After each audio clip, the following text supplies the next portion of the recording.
கோவை மாவட்டம் மேட்டுப்பாளையம் அருகே பட்டக்காரனூரில் மழைநீர் தடுப்பணை குட்டையில் சுமார் 8 அடி ஆழத்தில் பதுங்கியிருக்கும் முதலையை பிடிக்கும் பணியில் வனத்துறையினர் ஈடுபட்டுள்ளனர்.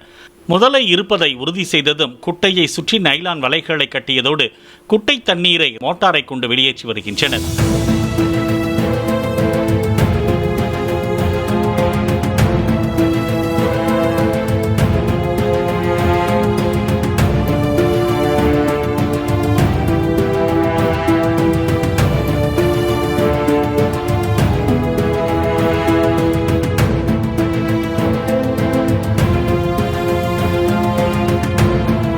பிளே ஸ்டோர் மற்றும் ஆப் ஸ்டோரில் இருந்து பாலிமர் செயலியை QR கோடு மூலம் பதிவிறக்கம் செய்யுங்கள். செய்திகளை உடனுக்குடன் பெறுங்கள்.